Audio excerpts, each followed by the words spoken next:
Likambo etali aluminium à la ville province à Kinshasa et sika ezaka moko et pas ya ingénieur phare olingi obongisa ndako na yo to pe immeuble na yo na norme internationale lokola bureau, cuisine, fenêtre, porte.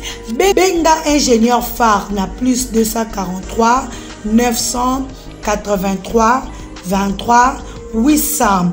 Boyo Kandenge Moko alobaki.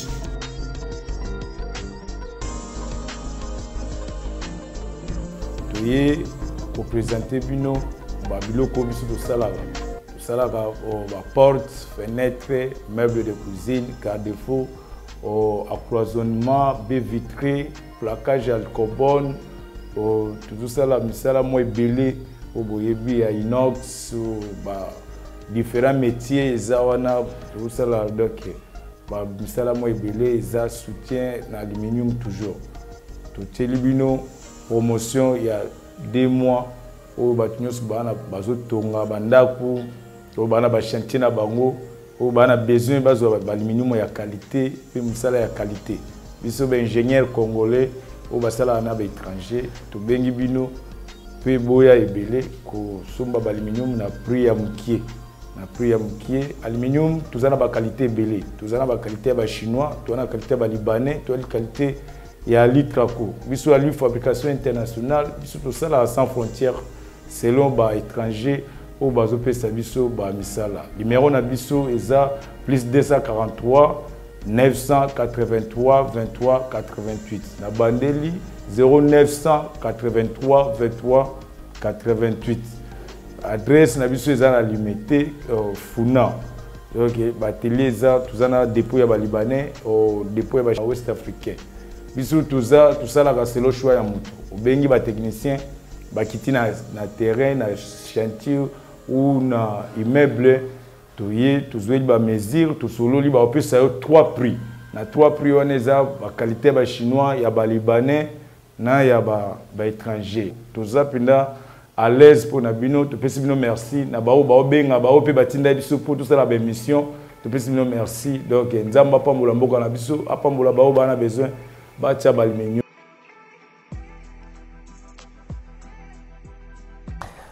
Mote batata maman bande ko esengo ya koyeba ke bozali ebele la salon na bino devant vos postes de télévision na bino pour la kolanda émission na bino sur le podium. Cette émission sera présentée pour moi votre humble serviteur de Kodanu qui fou l'homme du peuple, l'homme de Bokomesana, l'homme de Bosolo puis Bosembo. Merci na équipe technique za kosunganga.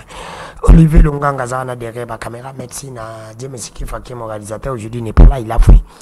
Merci à toi James Kifa, merci aussi à Fiston Atunga qui est là, sans oublier Bongonzambe, Bruno Nzinga, Napesibino Bambotebele, mes directeurs, je vois Jameda Alioso, Émile Doudou-Moutiri, la production, merci. Napesibino, merci à Michel Koyapa, merci à notre cordon, honorable Raphaël Kibuka, le député relu. Ya Mwamba, Napesibino Mbotebele, Nassim Bana Mounion, sa Mwamba. Bon voté, honorable Raphaël Kibuka, merci aussi à Kolochen Oyo, sénateur Jean-Pierre Mbemba, merci à Bilonio Seriban, à Lukunga, il ne faut pas oublier, de Kodanu qui est là. Au moment opportun, vous serez informé. Je suis candidat député national et provincial. Merci Nabino Nyonso. Oyo bozali kolandanga de partout. Nazali na esengo ya koyiba ke bozala kebele. Merci aussi à Madame Jolie Beauté, Diamoncia sénateur Ngerengo, présidente ya ONG.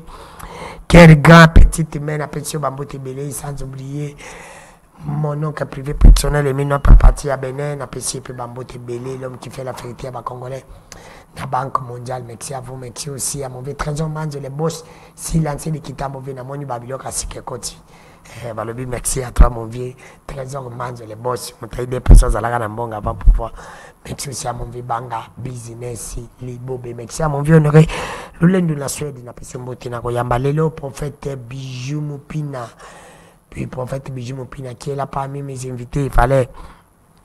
Je crois qu'Azala Namonamboka Roger Baka, il a fui les prophètes Bijou Moupina, faut le dire. Il a fui les prophètes Bijou Moupina. Il m'a comme tapé ce sujet.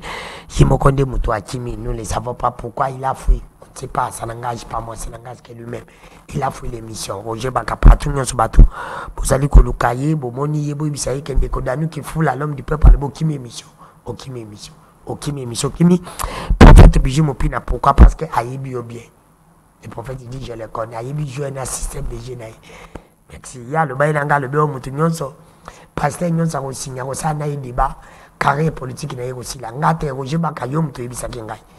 Le prophète Bijou ayeyo kimi c'est pour des carrés na yonde aussi là. Prophète Bijou mo pina mbote. Mbote frère Danou. Boni. Bien. Boni église nkolo ndenge na ebike église ba panzaki toza ko bunda komanza maza ko sala ki boza ko sambela ndenge ni mikolo.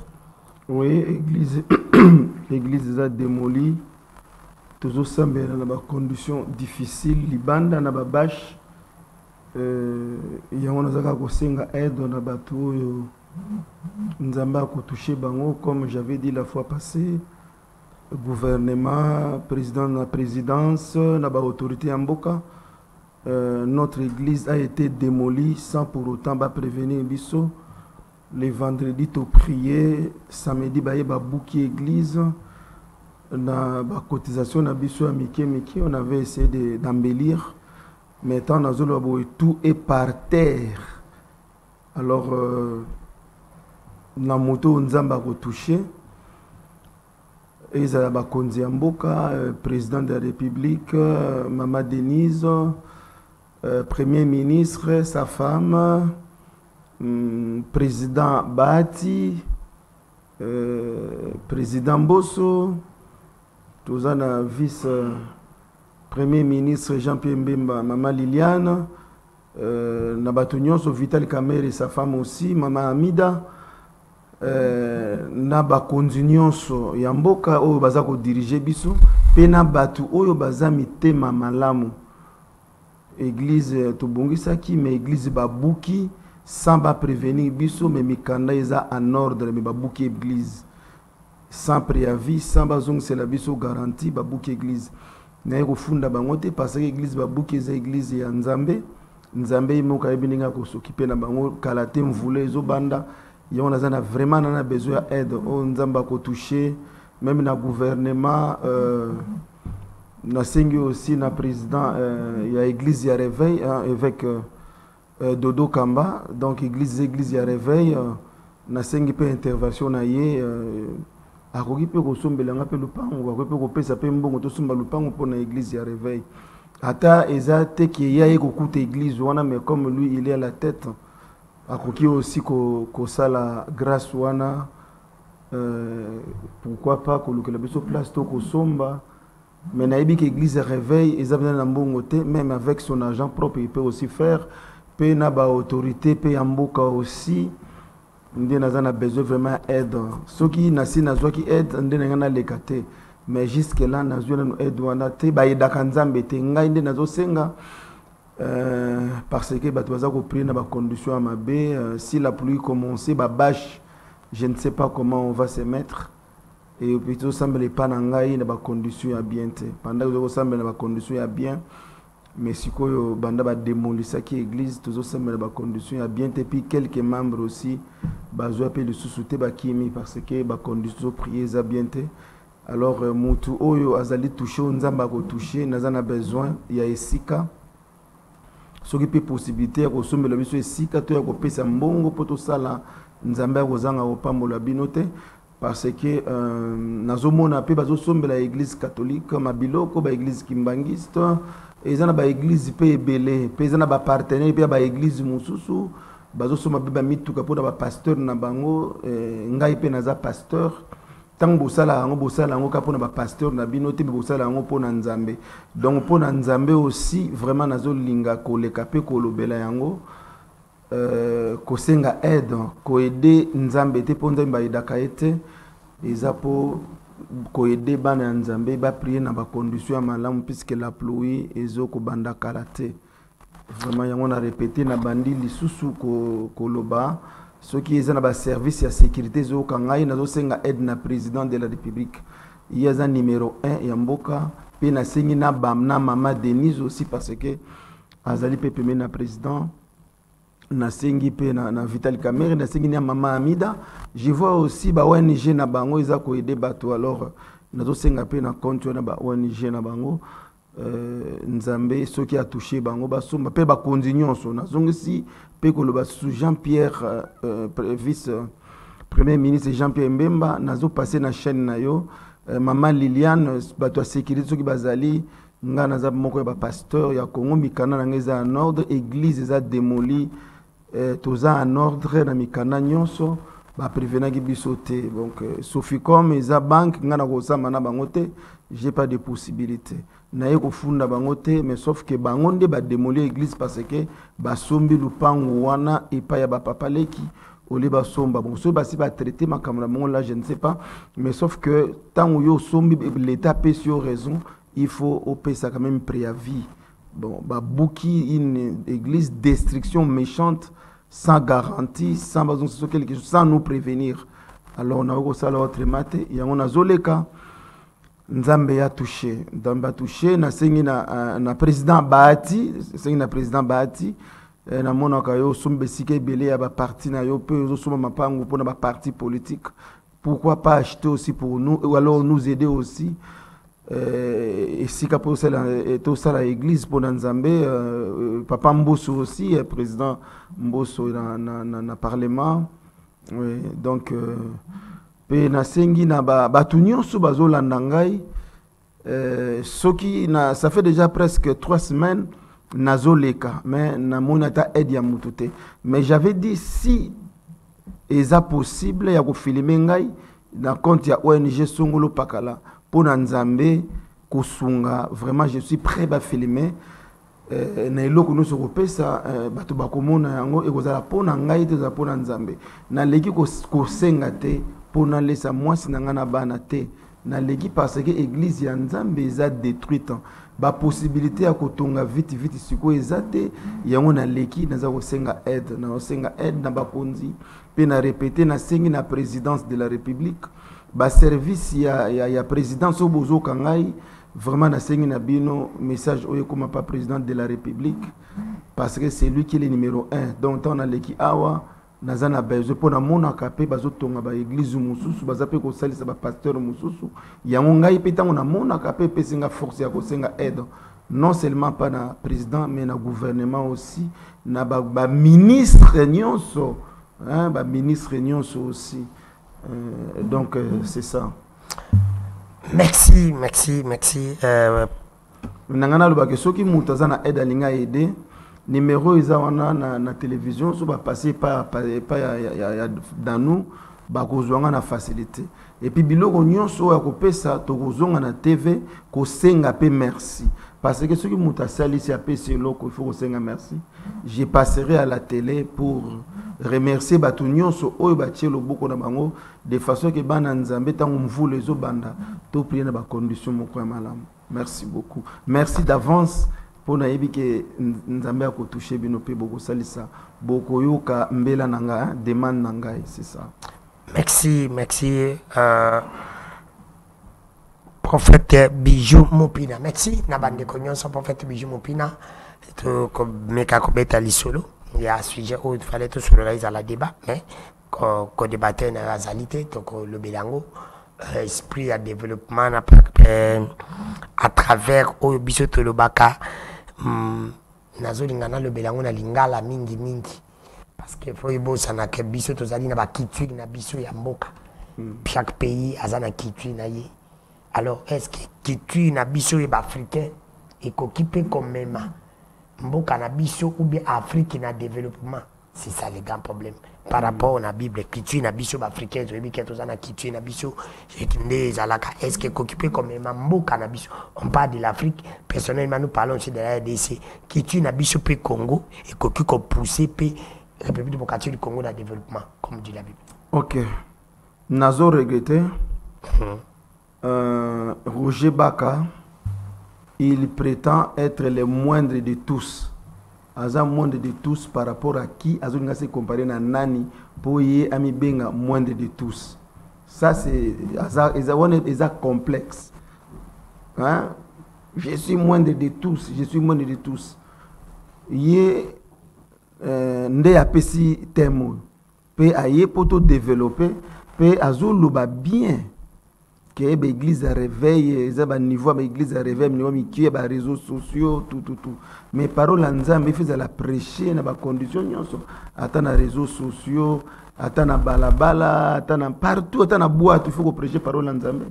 Lui, il prétend être ce prophète, mais comment un prophète peut dire qu'il y a un niveau à Zanango, il y a un niveau l'église va réveiller à Mikiete. Ah, donc il est le moindre de tous. Il est le moindre pour se comparer à qui? Donc, Azan a besoin, Azo ko envier ba mikolo, Azo ko envier ba mikolo, ana ndé a komi le moindre de tous pour na ko impressionner bato. Peut-être avec ko interpréter bien ba film nigérien, tellement za la mayele a kangi ba verset biblique, a tangi ba livre, a tangi ba science, a tangi azomona ke kotanga na ye on a ko retenir bible ba verset biblique ndé comme si est prophète et comme si est intelligent, un homme intelligent. Yo un homme déjà il faut respecter parole na yo. Yenda pesi sujet est-ce que esprit quel esprit peut amener le développement en Afrique même dans le monde entier? C'est lui qui a donné ce sujet. On allait parler sur la prière. Bio prier déjà bilo mo ya bana mike même bana na yeko ko mais il fallait qu'il vienne. Il prétend être un grand, le moindre de tout. C'est faux. Moni nga siko na ko expliquer kota zali Roger Baka koto zali yeba siko na ngina meka ko expliquer on appelle ça un peu moi cours mukie pozo bo ngana professeur. Ah papa yoza professeur c'est le Saint-Esprit. Hein? C'est le Saint-Esprit qui dit que non, le Saint-Esprit quand il viendra nous enseigner. C'est le Saint-Esprit qui est notre professeur, il est tenté de nous enseigner. Biso to yebikaka en partie, mais Saint-Esprit des professeurs et yebignos. Mais façon oyozo même makambo, si comme tu penses que tu es supérieur à tous les autres pasteurs parce que tu parles bon français, parce que aussi tu as maîtrisé verset biblique. Bon, ce sont les gens peut-être oyo ba yebi parole nzambe tende ba ko croire yo. Ko kanga ba verset biblique ko balisa ngo et ça lui au prophète. Et puis so taliba prophétie mingi pe belo pese kenda côté. Na ina yebisa yo. Ça ma prophétie ni neti par exemple. Il y a le baye kala mingi te ba na poto ba ko kimba ba ko zonga. Oyo bato. C'est vrai? Mais alors pese ba prophétie modèle wana. Bato bazana poto bako kima bako zonga na Kisasa. Ça mon appel après ça na temps c'est le cas déjà. Et là on peut c'est le cas. Et c'est le cas. Bon, azaka musala nzambi to azaka musala nzambi te na ebite.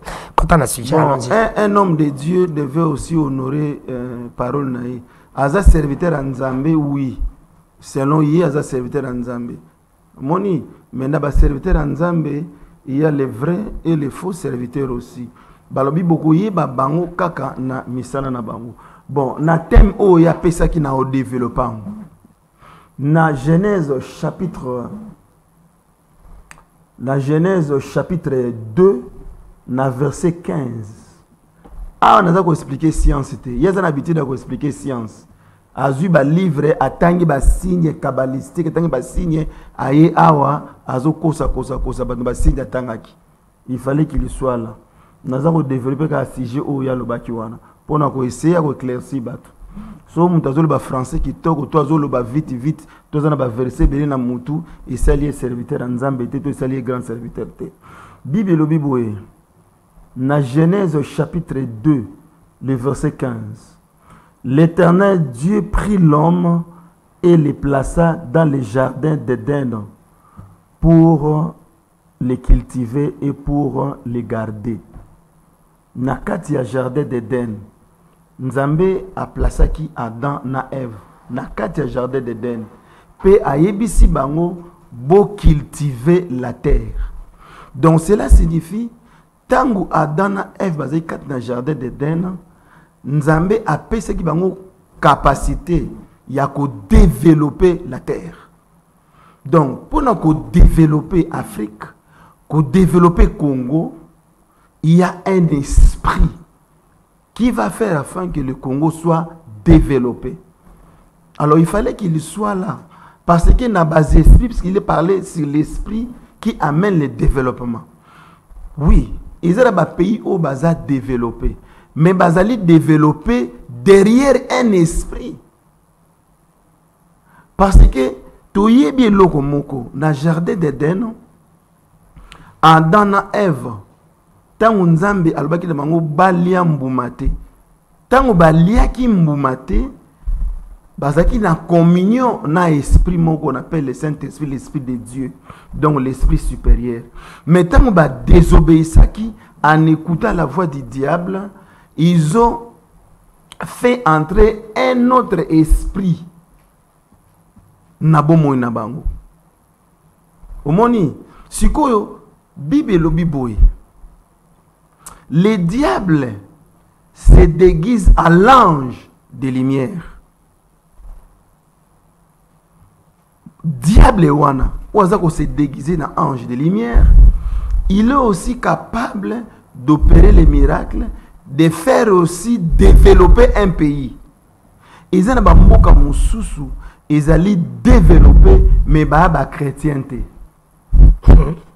Bamboka ils ont développé ba chrétienté. Ils ont développé mais ba chrétienté. Mais mboka na bango ils ont développé. Cela signifie quoi? Pour mboka ils ont développé, développement est sengaka esprit. Mais quel esprit maintenant où il y a développement? Esprit nini? Un jour, nazaki na mboka moko boye, musika na Asie.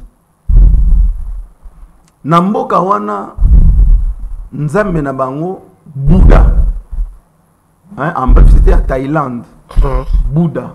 Mais ce qui est na Thaïlande, au moni ba construction aux na Thaïlande, au moni façon bazaleleli, aux mona ke bango pe ba na nzambe na bango. Donc il y a un esprit oyo ezosala ke mboka wana ezala développer. Comment mboka wana ezala développer?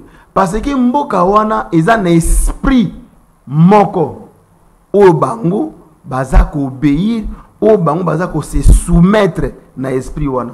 Comme si bango baza ko se soumettre na esprit wana pe ezo mimela bango développement. Esprit eza esprit nini? Ezali même esprit oyo eyaka na jardin d'Éden kokosa Adam et Ève. Le jour où vous allez manger les fruits, vous allez devenir comme Dieu. Donc c'est l'image du diable. Non, c'est l'image du diable, mais c'est le diable qui a parlé à travers du serpent. Or, les gens sont en train d'oublier. Batubazo Lela, Congo Passi, Congo développement. Il fallait que ces messieurs Mbaka soient là pour nous expliquer. Quand quelqu'un azali ko obéir na parole ya Nzambe, c'est ça qu'on appelle humilité. Mais tant mutu azali sous l'esprit ya Nzambe te, mais il prêche Jésus sans pour autant azana Saint-Esprit qui est l'esprit supérieur. Parce que il y a l'esprit supérieur o eza Nzambe yemoko, o eza Jésus, o eza Saint-Esprit. Yende aza esprit supérieur. Le diable a esprit inférieur. Si ko batu nyonso oyo bazali na esprit inférieur, tala bango okomona bango bazana orgueil. Parce que le diable, à cause de son orgueil, azala qui rejeté. Si ko ba serviteur na ye aussi oyo bazako pratiquer orgueil lelo, ce sont des faux serviteurs. Et ça, les serviteurs, oyo pe bazan esprit, il y a diable, un esprit inférieur. Parce qu'un esprit supérieur, c'est Jésus. Jésus a mis kiti ça. Pe a mis kiti ça, karaboye nyonso. Jésus a roleka, a bato roye bate. Mais, lelo oyo, ozomona ba pasteur, netiye, azakombengo, je suis le moindre de tous les pasteurs. Il y a un moindre de tous les, azako se comparer na nani. Donc cela signifie qu'il y a un esprit où ils ont animé pour que non, je suis le moindre de tous. Il se compare à qui? Or, celui qui a l'esprit supérieur, à cause de la humble. Parce que l'esprit supérieur dans l'état où nous sommes, c'est le Saint-Esprit. Le Saint-Esprit est venu dans l'état où nous sommes préparer l'enlèvement.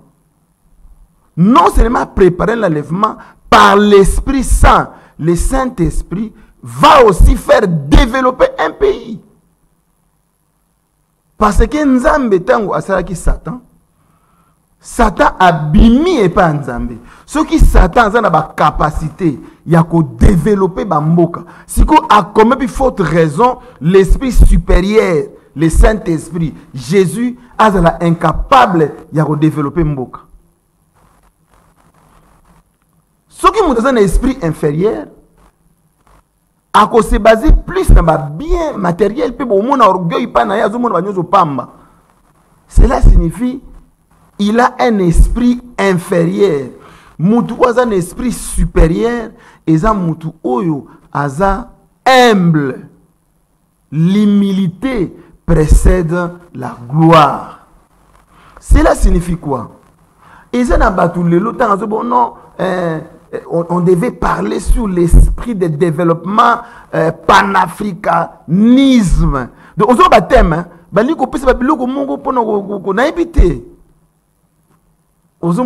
Or, pour développement, il y a un exemple, Congolais. Neti na Congo. Nazo pese exemple. Eza na ba président oyo ba leka na Congo. Eza pe na ba pasteur oyo ba kena na stade ba bondela po na délivrance ya Congo. Mais makambo change te. Mais eza na président Félix Natangu oyo asala geste moko yone sa batu boy batu nyonso ba pasteur oyo bazo kena stade prière de la nation basimbi drapeau to bon drapeau de la nation biloko naza contre angote mais na konta angote pour nani parce que le président Félix asala ki geste moko Bibelobi na 2 Chroniques chapitre 7 le verset 14. Si mon peuple sur qui est invoqué mon nom, simili, prie, cherche ma face. S'il se détourne de toute mauvaise voie, moi Dieu, je bénirai son pays. Ici, la Bible nous parle, je bénirai son pays. Président Félix à Salinini, Touébi na Congo, il y avait des esprits où ils ont bloqué aussi le développement du Congo, épanouissement du Congo. Nous, ce sont des choses spirituelles. Mais dans les jours à venir, dans les jours à venir, les gens vont commencer à voir comment le Congo est développé. Pendant Congo et si bimina je vous laisse beaucoup de temps. Voilà. Si me permettez de poser des questions. Voilà. Et ça déjà Kobima. Cela signifie quoi? Ba président Nyonso na mboka na biso ça ba minéré. Et ça na ba biloko nyonso mais ba dozo kufaka pauvre. C'est Dieu qui a permis cela. Comment Nzamba ko permettre à pesibiso pasteur, à pesibiso nkita, à pesibiso nyonso et atika quelque chose dans la souffrance. Voilà. Soki otangi eza na histoire moko ya Abraham. Nzamba lobaki na ye aboma banyama moko boye 5, ya bomi 3 ga garder 2. Siko Nzamba bisi génération na yo ba okende l'esclavagisme pendant 400 ans. Bazaki bato Nzambe. Donc Dieu a permis bato wana bakena esclavage ba koma be esclave na Égypte. Ozomona mais siko tomba kenda ki ko boumu na kat na Égypte. Balobi tango bakobima na richesse. Donc ezaraki bana ya Nzambe nde bakendaki ko faire développer Égypte parce que ba salisi bango misala ya makasi pe ba faire développer Égypte mais zaki be esclave. Ozomona c'est Dieu qui a permis cela. Ba créer na mboka bapaya, ba travailler mingi, ba faire développer mboka wana. Donc cela signifie ils avaient l'esprit de Dieu pour bazaki bana Nzambe o esala ki ba développer mboka wana oyo bazaki na Nzambe mususu na esprit mususu. Eza neti Congo. Congo lelo oyo na gauche na droite le président Félix pour nabi ki ba baza a ba koloba. Moi je ne fais pas la politique mais je parle aussi comme un prophète, puisqu'on parle sur le développement. Et un esprit supérieur, ce qui est esprit inférieur, oh, eza image ya diable, aza ko faire développer bamboka oh toza ko lula. À combien de fortes raisons, maintenant l'esprit supérieur qui est Dieu lui-même, oh yakela nyonso na maloba na ye. Maintenant le président Félix a utilisé verset oyo. A bengisi batu na stade. Balobi si mon peuple sur qui est invoqué mon nom, na stade ba invoqué. Prie, na stade ba priaki. Cherche ma face. Il a aussi cherché la face du Seigneur. Et s'il se détourne, papa nangaï, oyebi na Congo, banzame baza combien? Bas esprit eza combien? Mais président Félix a pesi banzambe nyonso wana mu Congo. C'est ce que les gens n'arrivent pas à comprendre. Ils se disent des prophètes, des grands serviteurs. Peut-être place où baye baate. Azui moka. A sengi pardon et pas nzambe na mabe nyonso salama na Congo. Pe azui moka a consacré yango na maboko ya nzambe au nom de Jésus. Donc cela signifie acte oya salaki wana a reconnaître esprit supérieur qui est Jésus. À reconnaître l'esprit supérieur Jésus, mais l'esprit supérieur à reconnaître acte oya salaki. C'est ça le grand problème. C'est là. Alors. Au moins geste oya salaki wana. Banda jour wana nde Congo et bima na boumbu ya banzambe wana ya mike parce que le numéro 1 ya Congo abimisa ki Jésus abimisi ye pe azui moka apesi banzambe wana mike te banzamba apesi pas Jésus. Or Jésus c'est lui l'esprit supérieur. Azui moka on parle sur le développement. Mais oui. Mais oui. Azui moka apesi. Tant azui moka apesi na esprit supérieur, maintenant l'esprit supérieur wana azali siko contrôler toutes choses pour na komema développement na Congo. Parce que banzambe nyonso wana pesi bango mu Congo. Ayes qu'on esprit supérieur wanande ezo protéger président Félix pe akozalaka protéger partout au Kende makamba ko sala aza instrument oyo geste apozaki ya kozwa mboka ko pesa ngo na esprit supérieur automatiquement il est protégé pe asali ke Congo ebima na boumbu ya ba esprit mususu po aza numéro 1 à reconnaître Jésus esprit supérieur pe Congo oyo et kozala développer atalelote dans les jours à venir enregistrer numéro oyo enregistrer film oyo enregistrer makambo na zoloba awa Congo oya kala eza Congo ya lelote ba piège nyonso ba kosala contre le président Félix et kosimba te parce que lui andimi kozwa mboka kopesa mon esprit supérieur au Jésus. Mais non, parce que si vous dites qu'il y a un demi kozambo qui kopesa mon esprit supérieur au Jésus à reconnaître grandeur en Zambie, mais c'est le même président qui autorise. Par exemple, les musulmans, les chrétiens, les sambi à côté, alors que les musulmans, ils disent Jésus, que ça les contre. Parce que monsieur le bique non, pas mais jusqu'alors, depuis qu'Alongola qui, Koboya Makabakuti, Makambakala, Kozon Sambo, que pas en Zambie, comment on peut développer, c'est ça le grand problème. Jésus a reconnaître acte, mais Jésus a beau copier ses résultats. Alors quand Jésus-Christ répond, il accepte, il agit. Voilà. Tant Moïse a libéré bana ya Égypte na boumou na Égypte comment ko libérer bana nzambe na boumou na Égypte ça a pris du temps et que dès que pas ba bimisi ba mbala moko omoni le président n'a pas un bâton magique pour bêta mieux soit changer du coup omoni Roger Baka lui il prétend à diminuer l'église à réveil. Il dit non, l'église à réveil, l'église à réseaux sociaux, mais lui, il s'est dit un homme de Dieu, azo que ne pour faire développer Congo. Est-ce que à mon nom film nigérien, beau tout de langue, à mon nom film nigérien. Azo banzama mike oh non toke ne pas nzambe boye et pas batu boye aza pe ko tambola pe ko sala ba démarche asangisa bango nyonso banzama mike wana pour ba faire développer Congo. Donc automatiquement il a renié l'œuvre de la croix.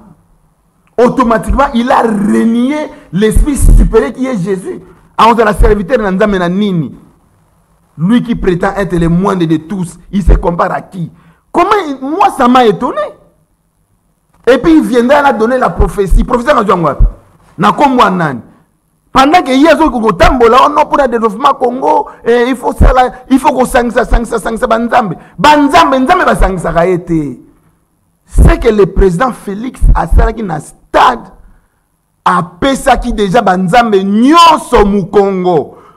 A kumisa ki nzambe ba musulman te a pesa ki mboka na nzambe ba Mahomet te a pesa ki nzambe na mboka na maboko ya banzamba ba kokote a pesa ki mboka a pesi mboka na biso na esprit supérieur o eza Jésus.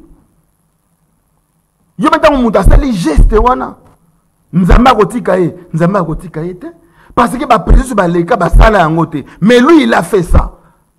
Na esprit supérieur. Maintenant l'esprit mais lui l'a fait mais avec quel résultat? Non, yango na ebisi yo Moïse pe akendaki na mission. Ezaki bâton magique te. Tala bateau bazana molimo. Na bateau ba na foi bazo mona qu'est-ce qui se passe maintenant au Congo. Congo bozo mono. Dans les jours à venir, et Kozalaka Congo bozo mono te. Le Congo n'est plus le Congo de la fois passée, le Congo est sorti déjà. Tala mutu nyonso oya ko bundisa Congo. Lisu ya nzambe za likolo na ye. Parce que ce pays est maintenant entre l'esprit supérieur qui est Jésus et le numéro 1 à consacrer mboka oyo et pas nzambe. Ceux qui mboka mususu ba Bouddha, ba bouddhiste, bazo respecter nzambe na bango Bouddha. Allez, bamboka bango ça a développé. Mais si quoi a combien de fortes raisons un président numéro 1 a consacré mboka na maboko, il y a esprit supérieur qui est Jésus. Est-ce que vous ne voyez pas? Est-ce que vous ne croyez pas à ça? Vraiment, et ça a un mauvais cœur, tous les années. Prophète Bijou Mopina. Oui. Aujourd'hui, alors, comment s'il vous plaît, il ne faut pas nous appeler. Aujourd'hui, alors, comment ça très capital. Il y a Koloba que Tata Mokonzekolo a confié Mboka Ipaya Nzambi. Mais aujourd'hui, que Bouddha, tout ça, Basalaki. Namboka na bango babande on dit ba Jésus mais ça qui développé ozomona te que non alors ceux qui to meka qui peut croire na biso na banzamba ba koko na biso et bien ça la paix développement mboka na biso parce que lelo tozo quoi tata mokonzekolo a confié mboka na maboka nzambi tozo quoi pe na Jésus Christ et ba chrétien bobanga ka nzambi oui ba chrétien Congo bobanga ka nzambi mais pourquoi jusqu'à le développement Congo agoza koyata ou bien alors ba chrétien Congo bobanga ka na bino nzambi te ou bien alors tata mokonzekolo a confié ki mboka na maboka nzambi est-ce que mboka people bonga il faut te confier na maboka nzambi ou biso moto sala voilà nous on que non nzambi makama mboka nzambi koya salani voilà on a parlé Roger Baka a pesi l'esprit pour le développement. Il y a un pour le développement et il y a derrière le développement nyonso et ça a bas esprit si banango. Comment on a dit que bon batongi gratte-ciel. Bazo tongo derrière un esprit. Ne pensez pas que bazo tongo mboka de bongo ozo kamwa biloke bele c'est derrière un esprit. Et puis baza ko tosa mi beko ya ba esprit ba bago wana. Mais si ko eza ba esprit ko inférieur ezo tongo ba gratte-ciel. Mais si ko esprit supérieur eza mutu akela nyonso. Il s'appelle Jésus. Si ko le président de la République a eu mboka na biso a consacré yango na esprit supérieur. Si ko esprit supérieur wana et comme ma développement na Congo te et comme ma développement na Congo na bamboka wana batonga yango na bâton magique te babeti pa ba immeuble tongami wa non nzamba we ko utiliser même batu wana o baza ko bundisa biso ba bénir Congo bato bazo bundisa biso nzamba ko pe ko utiliser bango de façon que ba même pe développement na Congo parce que ta ekoki oyo Congo eza contrôlé na nzambe. À cause ya acte, le président de la République a salaki, il a consacré mboka na esprit supérieur qui est Jésus-Christ. Est-ce que vous êtes sûr tout simplement que mboka kobonga na misala ou mboka kobonga na osambila? Batu oyo, ce qui esprit inférieur, talangai. Esprit inférieur wana et bima pa nzambe. Ozomona na bamboka na bango bazo travailler. Mais si quoi a comme il faut raison l'esprit supérieur. Même la Bible dit, celui qui ne travaille pas ne mange pas non plus. C'est l'esprit supérieur. L'esprit supérieur nous oblige de travailler. Parce que la Bible dit que cultiver la terre, cela signifie développer la terre que moi je vous ai donnée. Mais il y avait des dieux, des esprits. Au moment où les esprits sont des érosion, les esprits dans le Congo sont des érosion, et aussi ça va accident mais maintenant, tant oyo, tozo kende sikoyo, exactement oyo, esprit supérieur est au contrôle de tout. Et ça la batu baki ko faire na stade ko bonde la pona mboka. Et ça la baki na stade ko bonde la pona mboka te geste au président Félix Sala et ça la protection pour na yé pe pour na Congo. Geste wana sala. Tout simplement protection pour na yé ou bien pour na Congo. Parce que nous voulons le développement de notre pays. Comment tu peux ça là pour que le pays ils la développer. Tout quoi kaka. Mais oui, yo au lobby, mais jusqu'alors, à confier mon kango et pas Nzambi. Mais pourquoi développement vous a koyate? Nzamba pèse ma directive te. Mok échangé. Non, eza un mauvais cœur. Naïsa Rabino Boué, Naloba Boué. Hein? Quand quelqu'un fait la politique, ou aux amis dans l'opposition, mais il faut avoir quand même un bon cœur. Aux hommes, puisque quand les gens ne voient pas les changements à terre mouké na Congo, moi je trouve ça si comme c'est la sorcellerie. Les changements payés à l'époque. Nous parlons de Moïse a qui mission. Il y a aucun ko libérer bananzame na bombu na Égypte. Bitumbe zala yekuna. Négociation zala ki. Bitumbe zala ki président fait dans peut pouvoir abandi ko kende pe ko sala ba négociation ko tambola partout. Bozo bo mutai ko tambola. N'est-ce pas? Il était parti négocier. Akera mboka boye. Bozo na besoin boye toyokana. Bozo na mboka boye toyokana. Ba geste na sala ki yango. Ezali ka ndenge Moïse akenda ki epa ya Pharaon. Ayebisi nzama lobi na ngato libérer bana na ngai, libérer bana na ye. Il a résisté. Bana bakufi. Il a résisté. Il a mon résistance wana ti par après ni ne yaki na sima.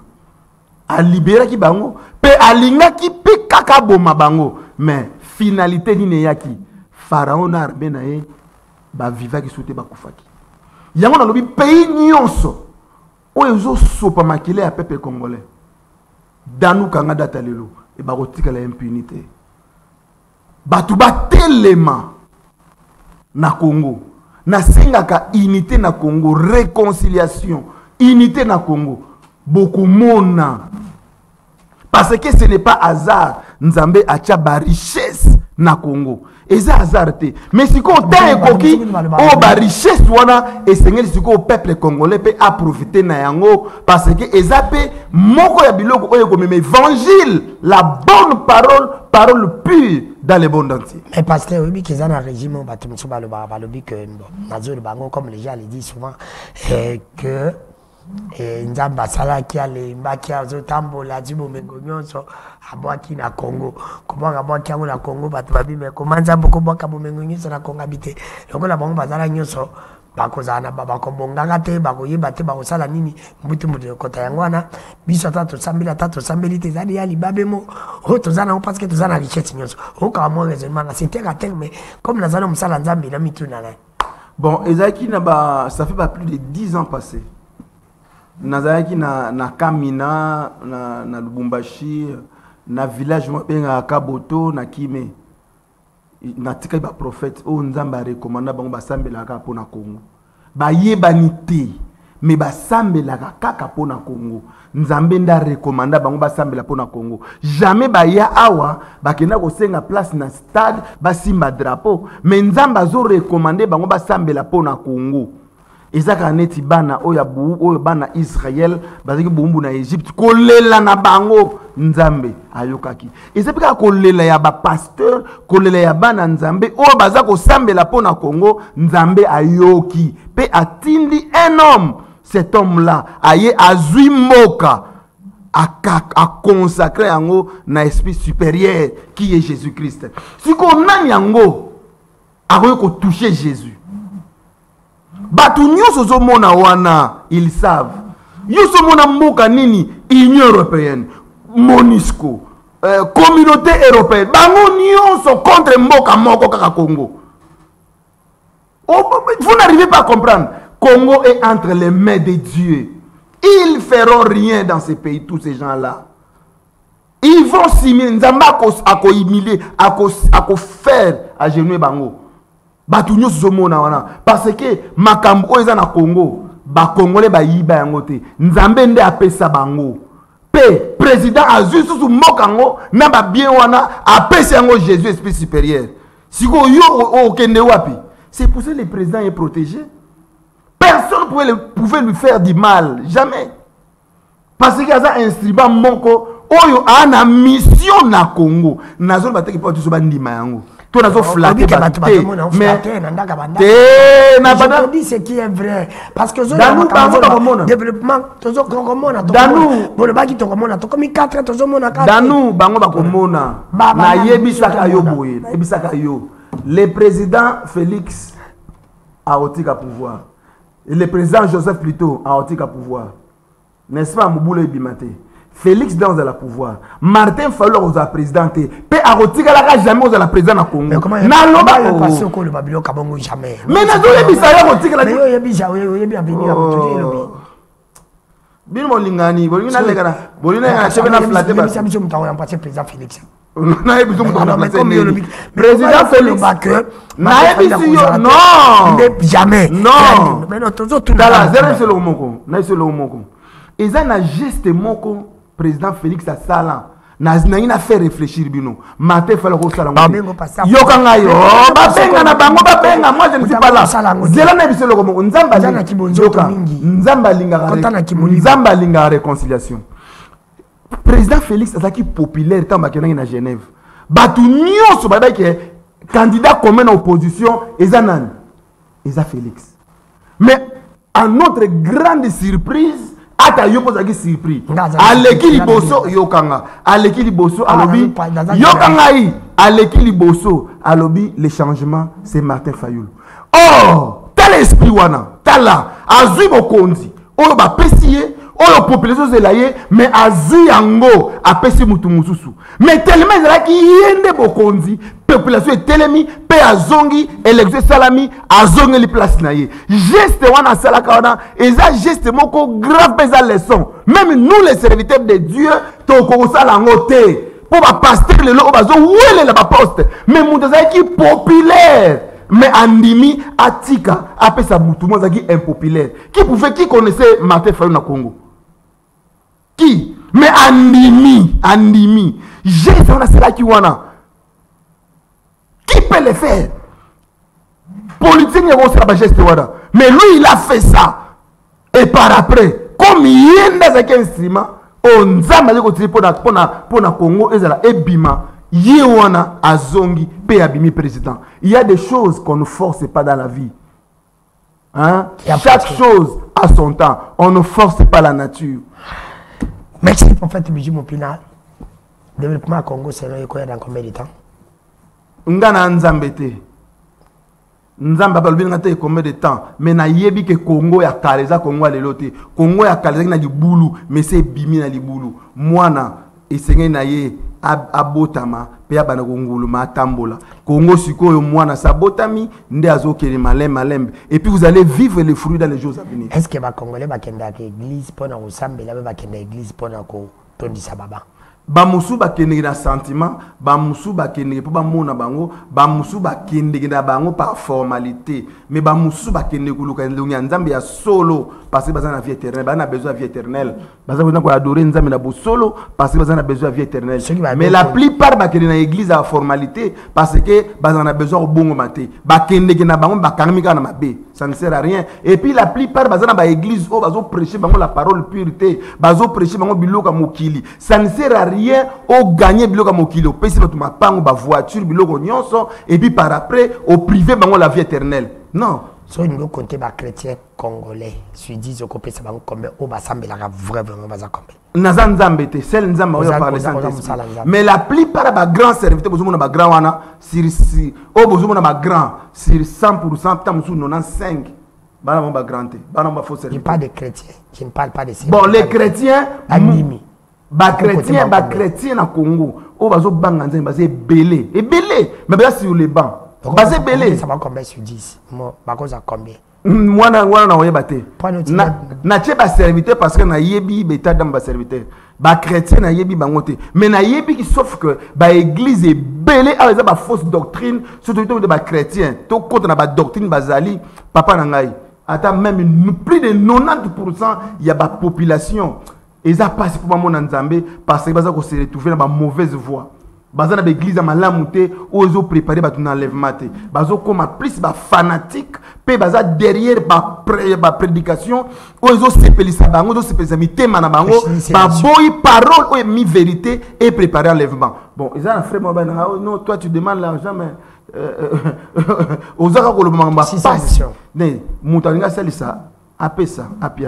Mais c'est pas dire que comme j'ai besoin, maintenant il faut flatter Batouté. Il faut Batouté que nous sommes dans le temps de la fin. Il faut tous se préparer pour l'enlèvement. Un mot par rapport à Marquis à Pasteur qui a mis là. Tu n'es pas semblé la tête. Bon, ils ont campagne naïe, hein. C'est campagne naïe. Un mot. Non, le bamoni. À ça, on pour la politique, tout pour l'ensemble. Pour l'ensemble. Ça, c'est la politique à prêcher par le fallait qu'il y ait des boutines de Madiba, ça me l'a connu. Il y a un bac dimanche. Non. Il fallait bandimi, il fallait qu'il y ait des on a besoin de communiquer. Merci. Pour n'andima, va passer par la politique. Un pasteur peut faire dans le bango. Un pasteur qui a un ministère ne peut pas faire la politique. Ngana golo bateke non na bandimi, natina ba kuna. Na osala ngote. Merci, mais on a fait tout comme la souke monsieur Sili vraiment. Et mon téléphone. Na début na sala makamna lobaki pour na aide. L'église de la émission monsieur. Oui, tozonga prochainement. Nazana besoin vraiment ba ida nzambe te mais sauf que nazo senga église ba bukaki. Tout prier ba conditions difficiles nzambe a touché, peut la répéter. Na sengi na président de la République, na sengi na gouvernement, na sengi na ba politicien, ba ministre, na zongi na président Baati, na zongi na président Bosso, na zongi na vice premier ministre Jean-Pierre Maman Liliane. Sa défense. Na sengi bato bazala ba ONG ba maman, na sengi ba maman peut vous appeler na mutema, on a zo sengi ba maman parce que les mamans aussi peuvent aussi m'aider. Na ba ONG boye bo pesi na rozonga apo na kosenga merci. Pe bo filmer nga pe to sengi merci. Makasi to monsieur Sili vraiment au courant. Numéro de téléphone est 00243 90 92 91 227 na bandeli 00200 43 90 92 91 227. Roger Baka, lui qui prétend avoir la connaissance, mais Akimi. Après ce thème, Akimi. Merci. Akimi Ganeti, Pasteur Cass. Merci. Merci de bande cognos sur Balanda qui est émission sur le podium. Nous étions en direct avec reçu pour vous. Prophète Bijou Mopina. Merci équipe technique et Songa Kingai. Merci la réalisation. Monamboka. Fiston Atunga, la pression beauté, Fiston Atunga, merci. La pression beauté, mon frère ami, merci Olivier Longango, merci équipe technique, merci. N'a pas de ce bolinga, quand des codanou qui font un awa pour bolinga, ngate bon, n'a pas moi c'est effectivement pour la bolinga, yozo luka mabe katinanga inazo bisa onde konangai. Celui mutazo luka mabe pano yebisa kai le bama bezo luka pana ngezane ti mutazo luka bouton, telongi à moi na bébé à 3 mois. Est-ce que comment on a bouton et le moi na bébé à 3 mois? C'est pour dire ma bezo luka pana nga ko tikala ozangote. Olingo za mabina nga posana ngoni. Tokutani lobi. Bye, à la prochaine.